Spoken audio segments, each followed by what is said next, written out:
Welcome into the Cafe Nightly Show. I did a little warm up there because I was waiting for the live to go. Welcome to the Cafe Nightly Show. I'm your host, the Goldsmith. It is the 13th of March, 2024, and we had a bunch of little small things here. Ping, ping, ping, ping, ping. Over in live updates today. Again, just small things. Here's this update. Here's that update.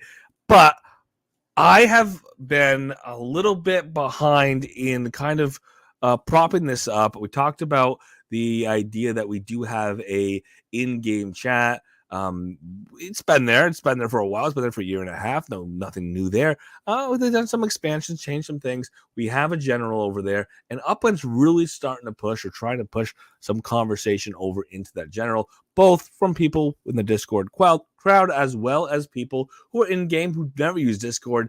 Get in there and have an opportunity to share and discuss and be part of a conversation with a little bit of incentives going on right now. They have been doing like a daily chat challenge, so I will be promoting that a little bit to talk about that, how Upland's been doing that and what that's looked like, and kind of the response and what we've seen as far as activity over in that general channel over in the Upland chat. So it's been exciting. The travel bundle, we did have an update on yesterday during the show. It was pretty late, so if you came in live for part of it and then went to bed because it was late by the time we got there, the small update on some little snafu over in the travel bundles. Launchpad property, obviously, were dropped in business district or in districts in Miami, and still a little bit of a stretch here to get the travel. And somebody's sending me an image of their property for a weird shaped property contest, and it is a nice one. It is a nice shaped property, but we are looking at a couple other things as far as still having properties up for sale in that bundle, in the travel bundle. Kind of touch and highlight a couple thoughts on that. We talked about it last night. I had the compulsion to buy a bundle. I had a compulsion to buy another one today. And I haven't gotten my property yet. I'm got my fingers crossed that I'm maybe even more happy this time around than I was last night. And then, of course, not to be missed, we do have a vanilla reveal or collection reveal for the South Lake Tahoe city. This is something that we kind of have this tradition. We have the opening of the city. You have a chance to mint. If it's a vanilla, about a week later, 7 days later, you will have the opportunity to get a collection reveal. Find out if you got lucky. Find out if you got collections. And, of course, any area that hits collections that you did not mint or did not get minted out, you now have an opportunity to swing back and mint, potentially at higher mint values if they hit collection. And it's a great way to guarantee yourself a collection. You got to be there to do it. And we'll get into some of the strategies to be ready for tomorrow's collection reveal.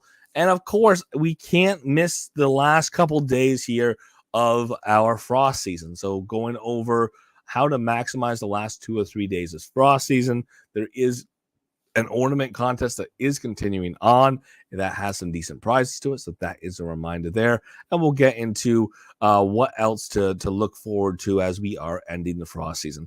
And with that, let's kick it off here with the disclaimer. As always, all views and opinions expressed by myself or mine and mine alone should be taken as game strategy or financial advice that represent the game of the team of Upland.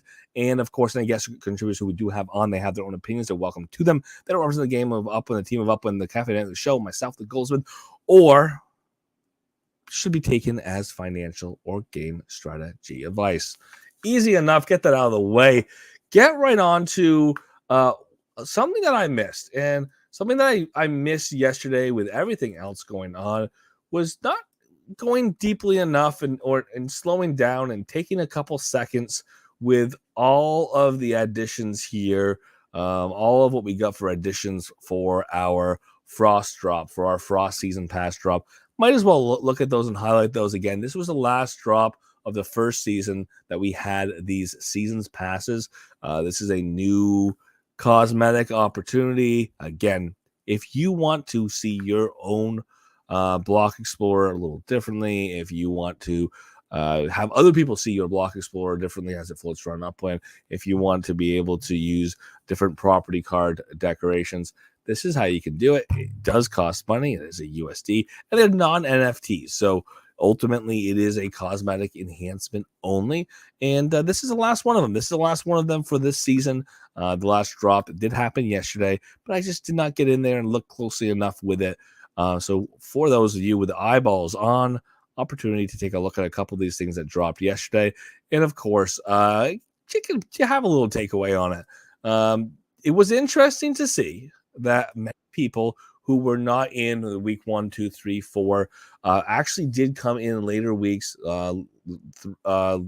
weeks 3, 4, 5, and actually got their pass, actually burnt their pass, even though they were missing out on, or even though they had already missed out on. We get back over here. Even though they had already missed out on the earlier drops in the season. So it is something that we are going to have that opportunity to go and see and put our eyes on. What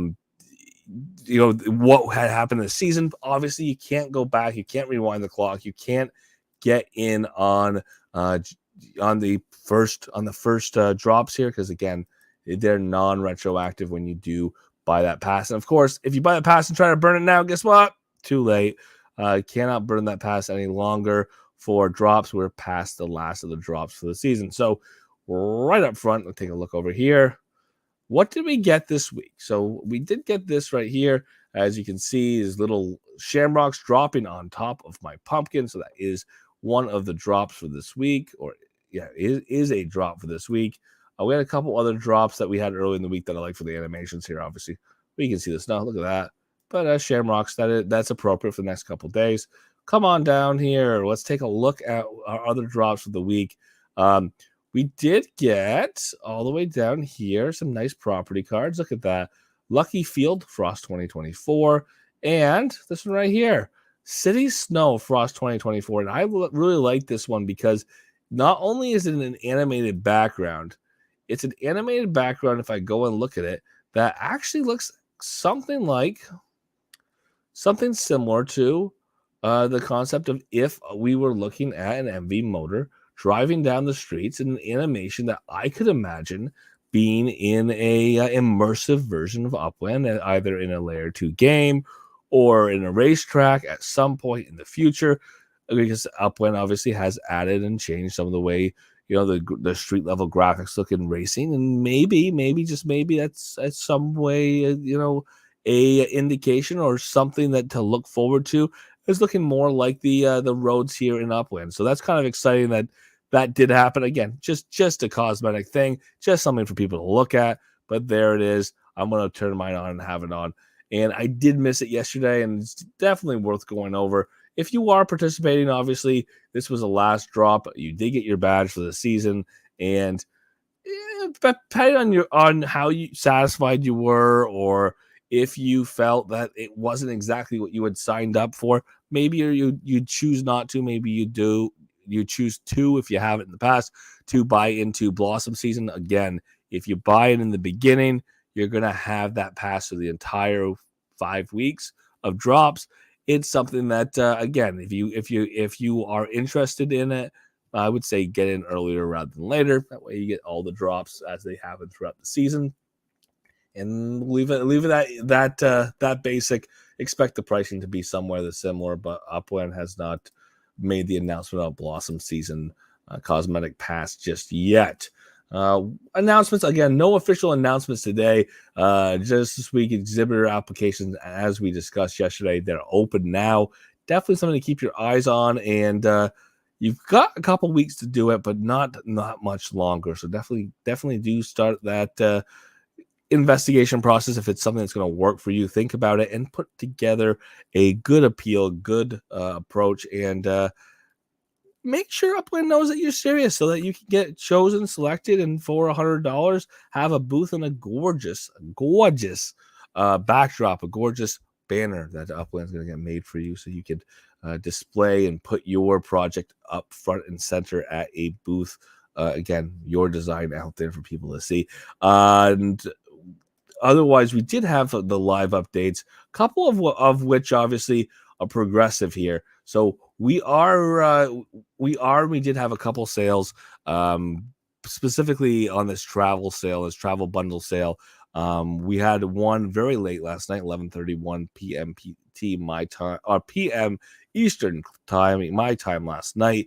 Updated on the travel bundles that there was a mistake. Some of the bundles had received a Series 4 instead of a Series T, the ones that were appropriately expecting a Series T. If you received a Series 4 instead of a Series T, the 50,000 OPEX was given as a compensation for the difference, essentially, between the two cars. You keep the Series 4, you will not be also getting the Series T. With that, again, we did have that update. The other update today, again, on the same sale, Launchpad properties for those with properties in the Miami Central Business District. Those properties, those Launchpad properties, they get turned on and enabled today. It is obviously trying to make it easier for people to get in there, but there has been and there is issues with some of those other neighborhoods that did get turned on in Miami. If you have one of those properties and are having a hard time getting to it, you can send support at upland.me a message, and they can help you get in there to mint your property again before the closure, before the end of your chances to mint that property. Of course, when we look at that travel bundle sale, you do have the reservations. If you did buy, those properties are reserved for you to mint, and we have a few more days to do so. Here we get down to our end of minting. Reservation period on that minting is going to be through the week. Let me double check it when we get to the date here. And at the end of that reservation period, obviously, those properties, the properties that are unminted, are going to revert back to being open for the public to mint. I'm trying to get back to the date here. Where is that one? But again, that is something that if you are working on getting in, you'll get those messages out quickly for Miami so that you can have those properties open up for you, so you can have the opportunity to make sure those properties are reserved. And you have that 1 week for you to get that minted. And again, I thought the actual date was sitting there staring me in the face. But the reservation period was from March 12th, 9 a.m. PT. It is a 1 week reservation period. So you're reserved from whenever you make that sale for 1 week, and then that property gets released back out into sale. And what we end up seeing, obviously, is those are going to start dyeing their way back into the game on the 19th, with people who bought their properties later, bought their bundles later, having that same week reservation period. So they would theoretically be having that reservation period expire sometime between the 19th, 20th, maybe into the 21st. We are a day in. They're not fully sold out. They are still selling.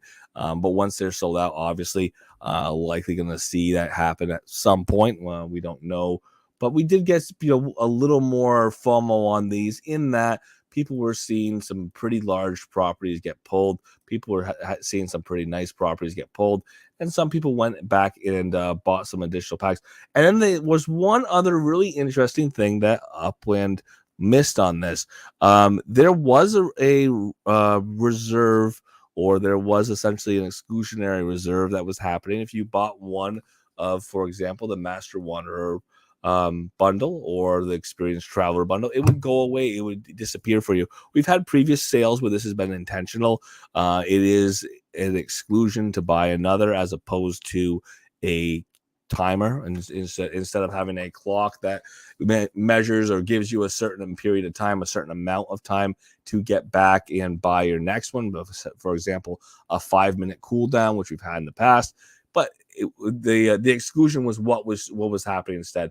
That was non-intentional. Upland went and fixed this, and we did see some of the people who had bought one Master Wanderer come back and buy a second Master Wanderer. A couple of the people who had bought a Wanderlust came and bought another Wanderlust bundle. If they had not had the opportunity to do so, they wouldn't have. But we do see that they're selling that between the day to day. We've seen many more sell. And again, it's kind of a hard thing, and it's been a hard thing for people to justify buying these. I said it yesterday. I'll say it again. It's been hard for people to justify these when they don't know exactly what's in these bundles. It doesn't mean that the value is not there overall, but the randomized aspect, some people are going to get the best stuff, and some people are going to get the worst stuff in the bundle. and you have no way of controlling that outcome as somebody buying that bundle. That's the reality of how these sales happen. It just makes it easier if you know all the information. Like if you're buying a pack of cards or one of those big boxes of baseball cards, you have some idea of you can go look on a spreadsheet on a table somewhere, and a lot of them have the breakdowns and say the average player has blank amount of, there's some special edition cards where there's 1,000 of this special edition, and this special edition there's 50 total cards in America. The inserts, the signed inserts, there's very few of those out there in the country, and you can see all of those things that are part of that on some spreadsheet somewhere provided by the cards manufacturer, so that you know what you're buying into. And again, people have that excitement. They still have that excitement of, am I going to get lucky? Am I going to pull the good one? Even though I know that I'm more likely to get the average, the ones that there's much more of, the commons. And again, if Upland puts us in that position where we know what we're getting, I think personally, there's going to be a lot of people who would be willing to buy who might not otherwise be. The uncertainty is pretty big. Again, we know what variables are. We know that there is a chance again of getting the best. There's a chance of getting the worst in the bundle. That's a gamble. But again, gambling without knowing what you're gambling on, it's a bigger leap for a lot of people. So that's my humble, modest proposal on this, to maybe make it a little more exciting for some of the people who choose not to participate now, but might. Is put it all out there. Put it in one big spreadsheet. We've done it before. We did it on or in the past when we had the original Hidden Gems in Chicago. Every single one of those properties showed up on a spreadsheet, so you could see what the mint price was, and you can kind of get an idea of, if I want to go mint this property, I see the area where it is. I know that's a great mint price. I know that's in a collection. I know that's on whatever street I want to be on, and then I can go try to mint it, and it's a competitive mint at that point. With this being a bundle sale, you don't know what you're going to get, but it's like a preview. It's an opportunity to say, here's a list of all the things I could get.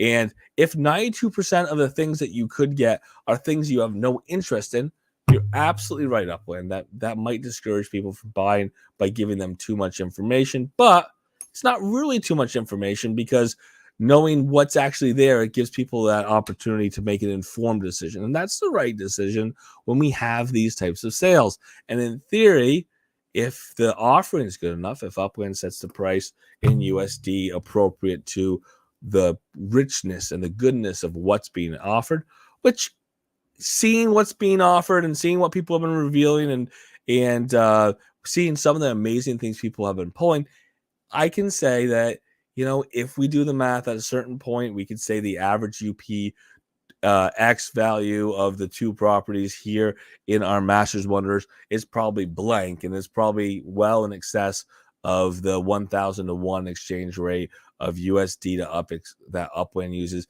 It's probably well in excess of $1 to 1,500 UPX. Is probably in excess of $1 to 2,000 UPX. It's just that it's not a fully 100% distributed effect.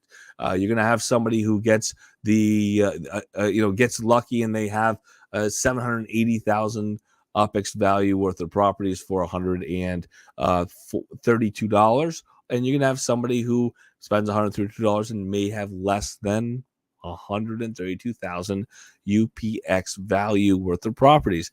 It is the reality of these sales, but there's also some properties in there that are more than just a UPX value. There's a lot of properties that people could be getting or have been getting that have a higher value on the market before they're even minted, just because they're in exclusive neighborhoods, ones that may or may not have an exclusive collection, but they're in neighborhoods where people want to be with or without that collection. So collection value is great. Being in the right neighborhood is great as well. And in some cases, in many cases, knowing where you're going to be able to mint or what properties you're going to have is going to make a difference to you about whether or not you want to participate in this type of sale. The other thing that I did want to put out, we talked about sales. We got to talk about this other one that happened today. And I do really like that Upland's been doing this, and Upland's still doing this here, is they have this sold out feature. So if something happened recently, we had these sales go out. When it's sold out, it says sold out instead of disappearing. So if somebody comes in today and they didn't have a chance to see the sale earlier in the day, they read the announcement.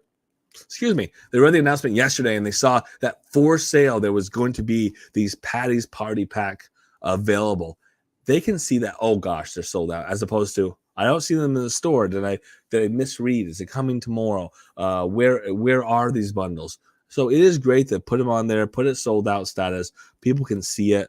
Once it's sold out, they get a better idea. But sold out status means it's sold out. So 0 out of 638 are left. That means these did sell out. And I want to just put a little notation on what happened with these today. And this is not a direct criticism or a statement that Upland did anything wrong on these, because there is some statistics that are at play when we talk about randomizing chances of people getting different assets. And different methods of setting that randomization up. I'm going to put a couple examples out, but realistically, what happened was a good majority or all of the rarest these pots. We'll take a look at these pots. The rarest opportunity, the best opportunity, you could get 50,000 optics. You pull one pot, you get 0.2 spark. If you pull another legit here out of the party pack. So let's take a look at what that actually looks like going to that announcement. And with that, it would have been a great deal, but they're rare. They're not everyone's got the opportunity, but you also don't have the opportunity if you're buying them later in the run, because there was a heavy concentration of them up front. That doesn't mean that the randomizer was broken. It could mean that the main order is broken, but it doesn't really mean the main order is broken.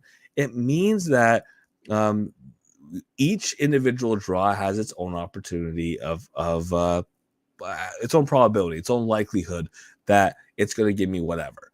I go and I pull, and I've got a 1 out of 500 chance of getting this whatever golden apple. In this case, I had a 1 out of 300 chance. I think something like that, if that makes sense. 1 out of 300 chance of getting this guy right here, this epic mint, and maybe a 1 out of 600, something like that, of getting this rarity here, this legendary St. Patrick's Day pot of gold. And again, this epic St. Patrick's Day pot of gold. The epic St. Patrick's Day pot of gold here is, only 10 of these mints available. If you got one of these, the Bounty Basin, you are going to be getting 50,000 OPEX. You burn it, you get the 50,000 OPEX. This Bounty Basin here, the legendary Bounty Basin, there's 5 of those available. That's 0.2 spark just for getting that and burning that, which is a pretty lucky day for an $11 purchase.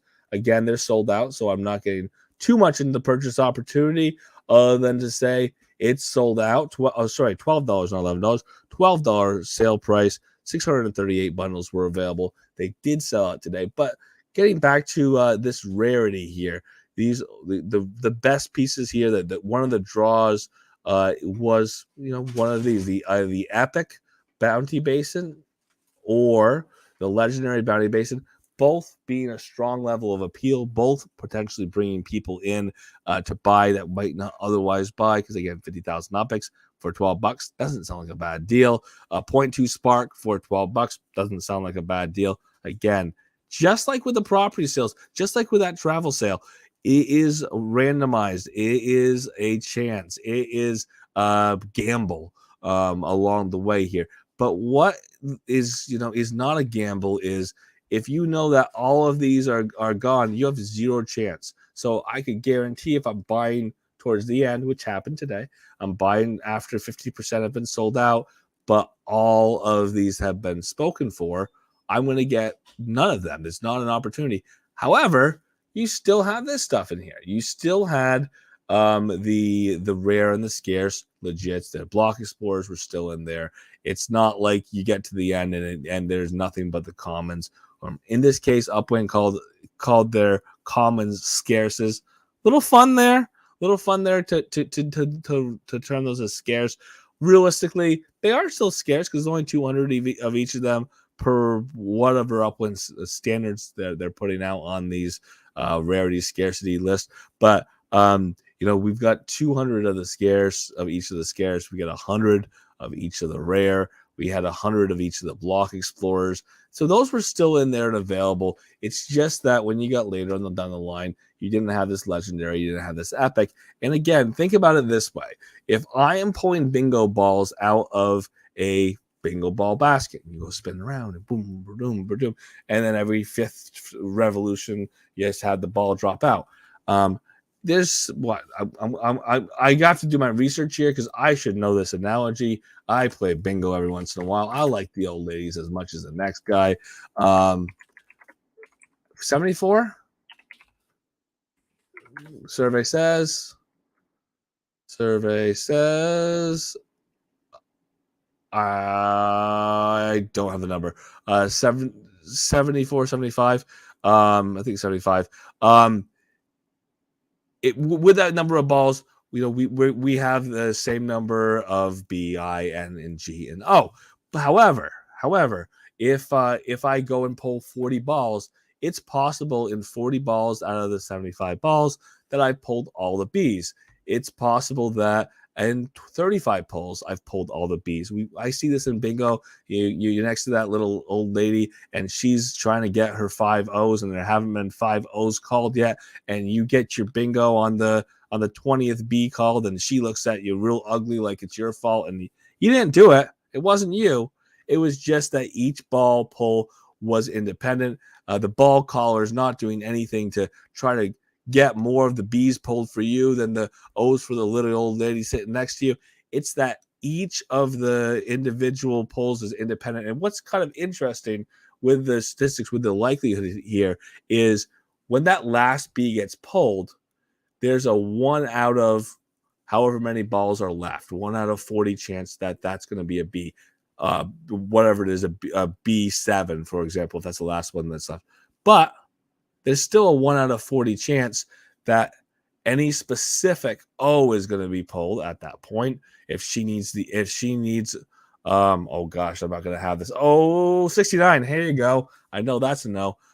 If 69 is what she's waiting on, even though there's been so many Bs pulled, my B7, that's the last of the Bs, that's gonna finish off my Bs and give me a bingo. I've got as much of a chance of getting B7 at that point as she has of getting 069 specifically, even though there's only been four of the O's pulled. So that's kind of what we sometimes see when this happens, is you can have a concentration of events up front where the independent draw, the independent possibility ends up seeing that the rarest and the scarcest gets done in the first 25% or first 30% or first 50% of your polls, your draws. And it happens all the time. It happens in a ton of random variable draws. And that's what keeps happening, or has happened a few times in Upland. There is a difference between a perfect distribution and random distribution, random draws. If you have a sequential draw, like I said, like the bingo draw, where you draw one and draw the next and draw the next, you can definitely see that concentration happen, concentration of draws, or what appears to be a concentration of draws for that rarest version, just because it has the same opportunity. Each ball draw has the same opportunity, same potential of happening. It just so happens that over the course of the first 45 draws out of 100, your scarcity, your rarest thing has already happened every time that it's going to possibly happen in that whole sequence, whole series. There's potentially other ways Upland can use a randomizer that's less likely to fall into these categories. I don't know the exact randomizer that Upland's using. Maybe they can review that randomizer, but I don't see any problem with this occasionally happening. And it actually statistically is more likely to see that concentration, a little bit of that concentration up front, than it is to see that concentration on the backside. Obviously, it could happen. The distribution could potentially happen where you see 80% happen in the last 20% of the draws. But with the reality of of each of those independent draws happening throughout the time, you can definitely see it happen either way.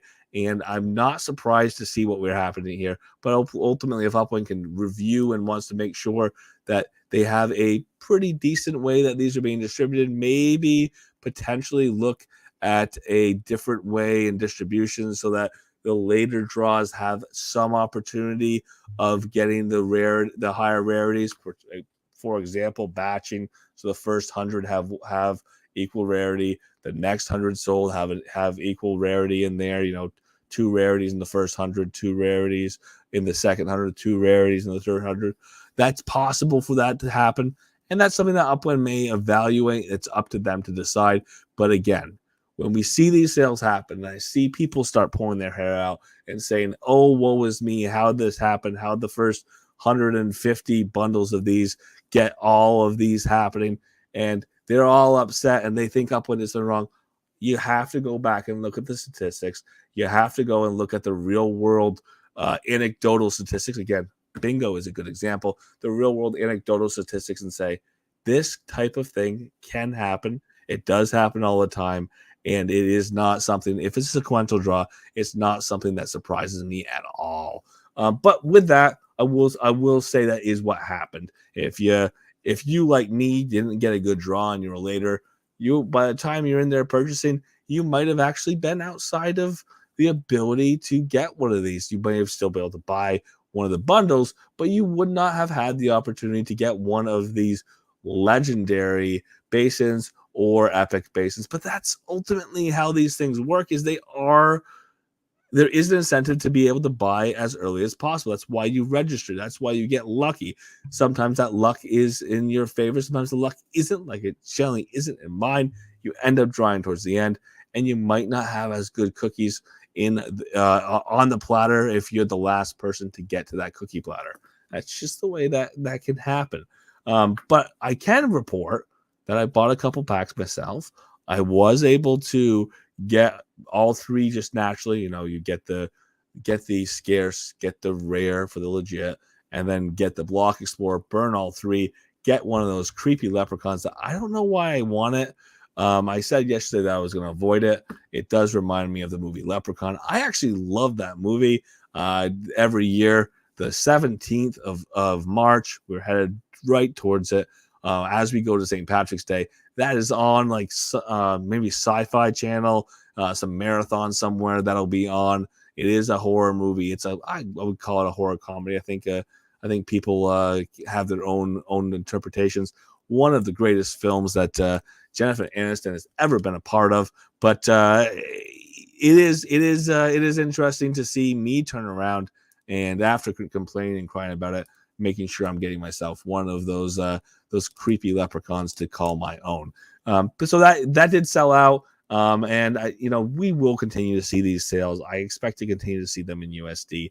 They keep selling out. So as much as I might say it would be fun to see these in UpX, it would be fun to see maybe half of it in UpX and half of it in USD, or maybe one sale in USD, the next sale in UpX. As much as I can say that, they are selling out on the USD side, so that is a consideration worth considering.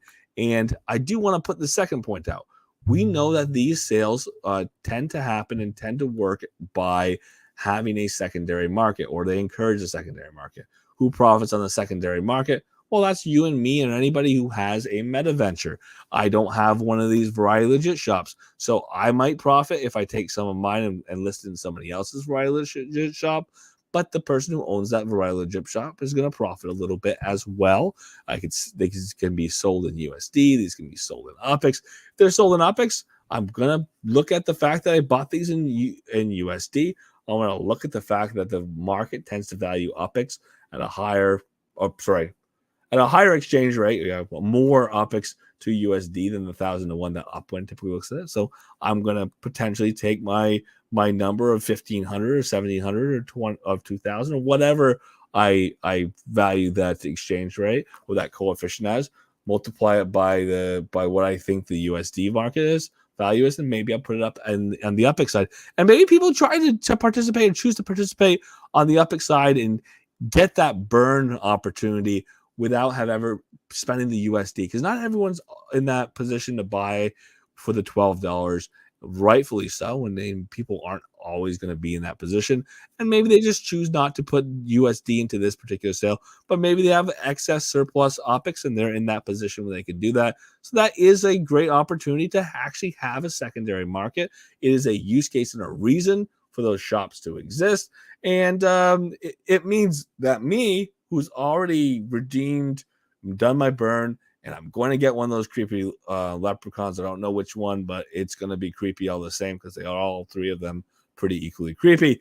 It means that I can go and sell what I have as my extras. That is duplicates, and that is ones that I could theoretically go and try to get another creepy leprechaun, but I'm going to decide not to. And I'm going to go and either sell those in the secondary market or hold on to them if I want to. Ultimately, probably try to sell in the secondary market because I've got my accomplishment. I've got my math asset coming, and my extras could theoretically help somebody else get their math asset coming, especially if I can name the right price, put it at the right shop, see that get sold. With that idea of these sales being tied into making business for secondary sales on showrooms or in showrooms, a lot of remind people that this is not as hard as it used to be. You don't have to wait 6 months to get your application approved. We have people who are seeing these sales and they see that last time they looked at it, they didn't have enough assets to qualify for a Variety Legit shop. And now they look at their Variety Legits and they go, oh, look at this. I got a lot more Variety Legits than I had last month. Now I qualify for a Variety Legit shop. Maybe you apply for a Variety Legit shop today.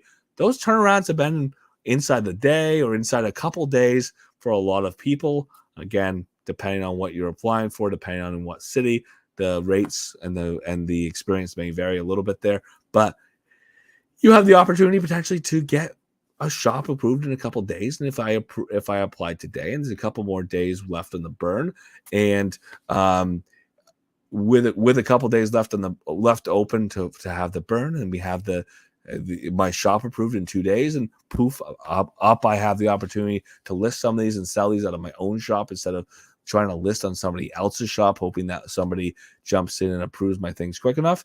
I have until March 20th at 9 a.m. PT to sell these legits to somebody who has a chance to burn them. So that gives me some time. If I just said that it's within a couple days for some people, maybe I get my Variety Legit shop. I apply for it today, Thursday.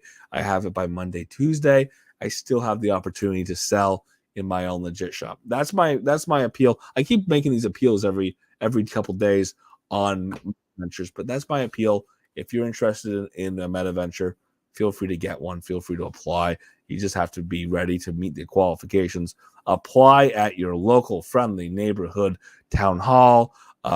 Make sure you have your ability to put together your graphics that you are going to submit. Know that there are 3 different sizes of graphics that are required.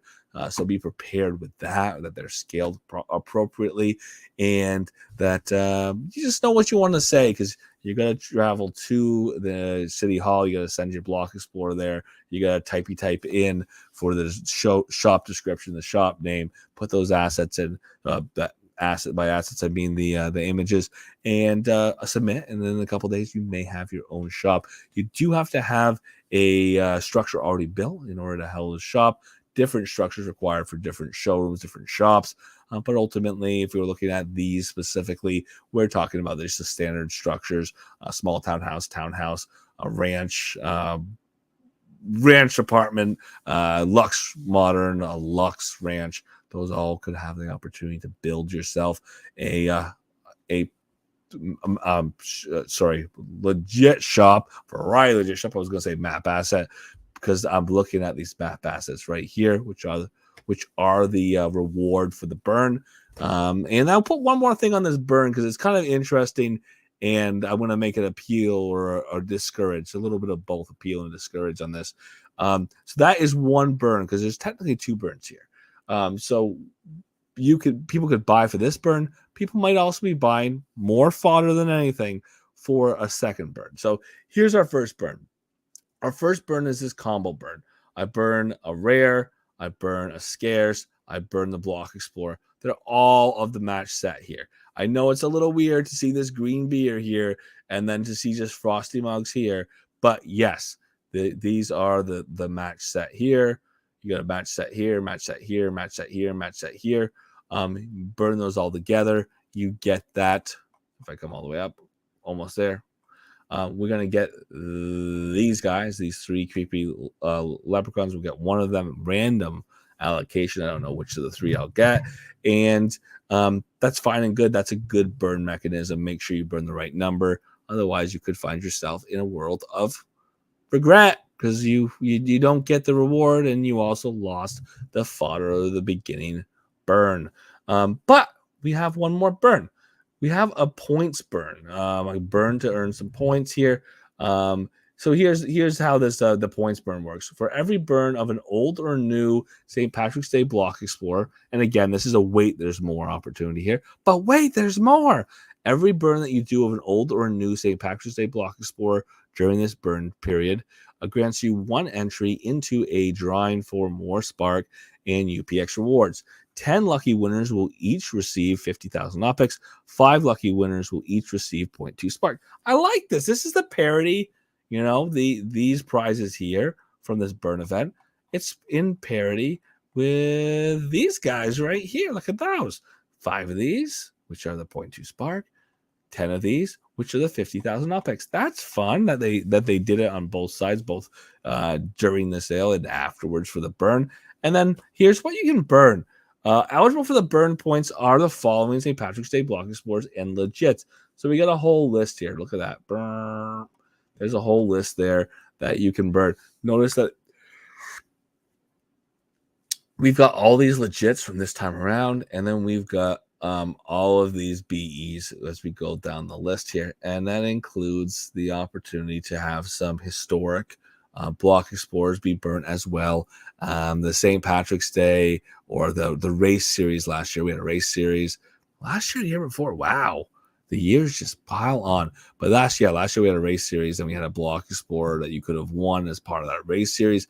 And that's burnable. People saw that burn pop up next to it. Why do I want to burn this BE? If you burn that BE, you get one entry. Again, a random drawing. You may win nothing at all. Keep that in mind. You may win nothing at all, but you could win one of 10 50,000 OPEX or one of 5 total opportunities at 0.2 spark. Here's my appeal. I personally am not going to burn a relatively rare block explorer that there's 200 of or 100 of for a chance at 50,000 OPEX. I'm not going to burn a relatively rare block explorer that there's only 100 or 200 of for a chance at 0.2 spark. That's me personally. That's because I think that I have a certain value for block explorers. Let's be honest, the value of block explorers has done this in the last 3 years, 2.5 years. But even though the block explorer market's done this, we do still have value in those block explorers. And to me, burning that block explorer that might have a value in the market, I'm able to sell it for blank right here for a chance at this price might not be worth it if it's a 1 out of 10 chance to have the value here earn you here. Because otherwise, if I just burn this, if I burn this block explorer, I don't get lucky, I don't get pulled. I gave up on a block explorer and I didn't get any value out of it except for essentially as a lottery ticket. So that is a choice that you can make. It is an interesting idea that Upland's putting out there for a burn for a chance to win. There's been a couple people who have been big proponents of this. I mean, I think Uplando did a 12-month campaign of give us burns, Upland. Give us burns. I want to burn our old stuff. Burn, burn, burn, burn, burn. Disco Inferno.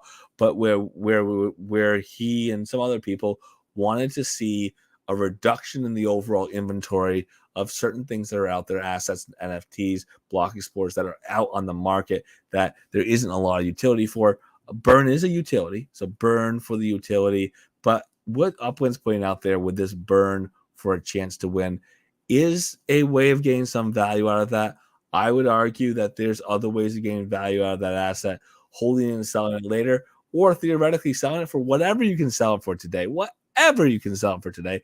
and then you know you're getting a direct value. It might not be as high as 50,000 OPEX, probably won't be as high as 50,000 OPEX, probably won't be as high as 0.2 Spark, but it would be something that you would have a guarantee of getting if you had a buyer who was interested in buying it. You sold it to them, and guess what? It's still alive. I love living assets. Otherwise, if I do go and burn it, it reduces the overall stock of whatever that is, whatever type of asset it is. It is gone. Mint number 17, if that's what it was, mint number 17 of that little leprechaun in the go-kart. That's going to be gone. That's never going to exist again in the game of Upland. So that is a consideration there. But it is a choice that you can make. That's why I say no game strategy or financial advice. I'm not telling you how to make your own consideration, just that there are options there, and to consider it before making that decision, because those are your two options: burn it and maybe win, don't burn it and you still could try to get some value out of it if you choose to do so. So easy there, easy on, easy forward. The big thing that we have to touch on tomorrow, two things for tomorrow. Number one is be ready if you do want to go and mint in South Lake Tahoe. Let's remind ourselves of the events tomorrow. Be ready if you want to mint in South Lake Tahoe during the collection reveal. Again, at collection reveal, we're going to know what the collections are. At about 9:30, we'll have the properties that were locked, that were unminted and hit collection, go back to the market. We will also at 9 a.m. learn which properties that people have already minted hit collection. There are neighborhoods that people have speculated hitting collection that are entirely sold out, so none of those will hit the secondary market after the reveal. There are streets that are heavily speculated. Same thing. They're entirely minted out. They won't hit the market after collection reveal. But we might see that people sell them at higher prices or lower prices depending on what type of collection they hit. People speculate on certain areas hitting collection. They hit collection, but they hit a higher or lower collection than they assumed. So they end up selling them at a higher or lower price than what they would have otherwise. The big thing to watch out for is if you own property in South Lake Tahoe, you're going to want to take your properties either off the market entirely, set the prices so ridiculously high you would be doing a little dance regardless of what the property sold for, if it sold, or just watch what's happening really carefully. Caveat is if you leave something on the market, you price it at floor for the city. It's just sitting there at the floor for the city, and all of a sudden the collection reveal comes out and you hit a rare. Congratulations. It's going to be sold in a second. It'll be sold in a second, maybe 5. But that is something you'll want to watch out for. So be careful with what you leave on the market. And also, if you're a bounty hunter, if you are looking to get a prize for going in and seeing the most wanted, be ready. Be ready for that collection reveal. You can look at the floor. You can buy it there. I don't want any of my friends, I don't want anyone in Upland to be crying into their hands over that mistake of leaving something on the floor and getting it scooped up. However, if people leave it on the floor and you are somebody who's actively hunting for those properties, hunting for those left behinds, those priced at floor, but actually a rare property, you're going to want to be there to do that. Again, buying on the secondary doesn't require you to be in the city to do so. Buying those properties that are going to be turned back to available to mint with the collection multipliers, and you again having to mint, you do have to be in the city to do so. Just keep that in mind. We do have travel times that are applicable because people are traveling by car only to get in South Lake Tahoe. So keep that in mind. And then additionally, if you are going to be there and you want to take advantage of these sales and you want to get lucky and pick up and scoop up the floor, you got to be there 9 a.m. PT. You got to be there a couple minutes early. You've got to and do this. I'm going to recommend if you're gonna mint, do this. Either make a decision that you are going to be ready and prepared to re-authenticate as quick as possible to buy or mint during that quick rush period, or turn off your authenticator for a short period of time. Turn the authenticator on after the mint. I will tell you my personal story without telling you what to do. My personal story is this last week, during the South Lake Tahoe mint, I had everything set. I did manual authentication. I knew my authenticator was Square. I was ready to mint. The first property I went to mint, it told me I had to authenticate. The reason is sometimes when these large sales start, all these opportunities, the rapidity of the minting happening, it triggers that requirement to re-authenticate. And even though I had re-authenticated or had authenticated 5 minutes earlier, it should not have expired. It did because of that rapid number of transactions happening on Upland all at once. And unfortunately, it means that I didn't get mint as many properties in the area that I wanted to mint as I would have if I didn't have that happen. So you got to decide how you're going to work with that. Either turn off the authentication or be ready to work with that potential concern when it happens. And two more things to touch on. Good luck tomorrow, obviously, in South Lake Tahoe, if you are participating, if you did participate. But two more things to touch on. One is reminder that we are almost out of our first ever, I'll call it a Genesis if we want, our first ever reworked, revamped seasons. The first Frost season 2024. It does run about 45 days, between 42 and 45, depending on the season. But our Frost season did run from the 1st of February. It's ending here March 15th. And as we mentioned, the pass was relevant. They drop every Tuesday. But we also had a contest that was running throughout. Every Thursday there was drawings. This last drawing is going to be tomorrow. Every Thursday there was drawing for 0.05 Spark, for being in the top 50 of your respective leaderboard for number of structure ornaments up. That is going to be ending tomorrow will be the last draw. The season is going to be ending on the 15th, with the season ending on the 15th. The highest in each of the leaderboards for each of the statuses not visitor, but Uplander, for Uplander, Pro, Director, Executive, Chief Executive, each of the categories, each of the ranks along the way, there is going to be a separate leaderboard. On the leaderboard, the higher number you have of structure ornaments, the higher you're going to rank on the leaderboard, and the top 10 are going to be drawn in each of those leaderboards. Top 10's names are going to go in a bucket. They're going to get drawn, and they're going to have a chance to win a landmark, which I think is huge. I wish I was in the top 10. I'm not quite there. Maybe I'll put a little bit of effort between now and Friday to see if I can get that figured out. Maybe, just maybe, get a couple more structural ornaments. Maybe, just maybe, get them put up on some of my collection properties. And who knows? Maybe I'll be in that draw for the landmark, which I would love to have if it's possible. Easy enough. And again, the last thing to tap on and touch on is we've got a couple of things that are running and open right now.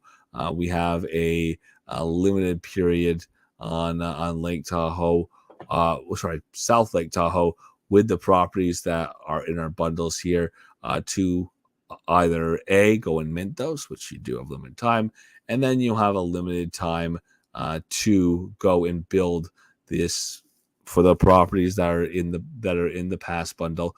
The pass reveal, you'll have a limited period of time from that pass reveal properties to go and mint a property on it. Again, you hold on to that pass. You have to have it during the snapshot.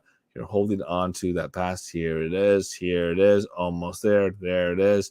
Hold on to that pass until the snapshot. Ooh, there we go. And again, at the time of the snapshot taking place on Monday, March 18th, 9 a.m. PT being the mint deadline. Snapshot taking place on Friday the 15th at 9 a.m. to 10 a.m. PT, somewhere at that window.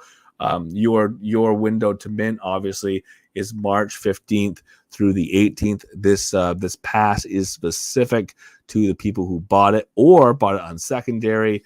This pass right here for South Lake Tahoe, with the big note that they sold out. They sold out the day of. They were available in USD only. They were $4.99 each. They're on the secondary market in UPX. Price in UPX is significantly higher than $5 USD, both in USD and in obviously the UPX is higher than a $5 equivalent would otherwise be. With that in mind, it's a decision you can still make. If you do get one of the properties, again, you do have the reserve, and then by having the pass, and you do go and mint one of those properties that is exclusive to this pass sale, you do have the opportunity to build the structure here, which is a townhouse, the small Tahoe townhouse, which is kind of cute. It doesn't look like things that you actually see in Lake Tahoe, but it is really cute. So we'll see. We'll see on that opportunity here for the next over the weekend, anyways. Again, Friday is when that minting is going to start by the snapshot, and then you have the reserve property, then you have the opportunity to mint. Again, keep it in mind, you don't get dropped the UPX. You have to do it out of your own bank if you want to go and buy it. And then we do move forward into the weekend here. It is still Wednesday. I'm already looking at the weekend because tomorrow, Thursday, is a collection reveal. Friday is the snapshot for these properties in Lake Tahoe that were reserved by the pass, or by holding the pass on Friday during the snapshot.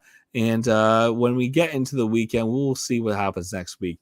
We do have open right now applications for booths at Genesis Week 2023. I expect 2024. Wow, 2024. I expect to have more information about some of the things that are happening in Genesis Week over the next couple of weeks.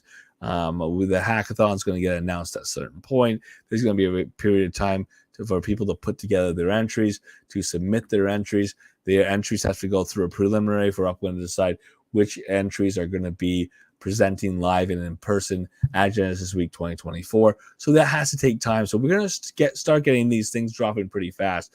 We are less than 3 months away from Genesis Week. But again, even though 3 months sounds like a lot, like I said, it can take some time to do the hackathon stuff. So that announcement's going to happen at some point. We have to do a few more things that people have to start planning for and thinking about their long-term implications of getting to Genesis Week. Both travel and all of that, but also if there are things like panels that are going to happen, people have to make the decision here before the 7th of April and get their submission in if they want to have a booth space. And there are going to be other things that people are going to have to start working on between now and Genesis Week. So those announcements will be coming out in the not so distant future. But for tonight, I want to thank everyone for being here. As always, in the Cafe Nightly Show here in the Upland Cafe, Monday through Friday, 7 p.m. PT. We are simulcast, obviously, in the Upland Discord Cafe, as well as on YouTube. And, of course, we're here recorded for you to watch or catch up on, or whatever the case is. And keeping in mind, we are usually topical. So within a 24-hour window is usually a good thing. But try to keep some inference, some information there, some reference that may be worth considering down the road as well. If you have any questions, any thoughts, feel free to shoot me a DM in the game of Upland, on Twitter, wherever you choose to do so. And Cheese, am I getting a booth? You ask at this good time. I don't know, Cheese. I'll talk to you later. I'll think about it, but I will talk to you and we'll figure out whether Goldie's getting a booth or not. I like the panel. I had a lot of fun doing my panel last year. I did sit in as a guest on a panel put up together by Too Stupid. That was fun too. I was on a panel with John from Nowhere. It was run by Too Stupid. He did a great job doing it. The one and only Shacklin was there. It was a lot of fun to do that panel. I did my own panel with Dirk. That was a lot of fun as well. So I don't know. I know I want to do that if that's possible. Again, may or may not be offered to me, but it'd be great if that was possible. But the booth is very exciting as well, Cheese. So I'll take a look. I'll let you know what my thoughts are after I have a little time to digest it. But again, as always, thank you everyone for being here. If you're in Discord, I always like to say that is an opportunity to have conversation before and after the show. So I always like to say, please feel free to unmute your mics. The floor is yours.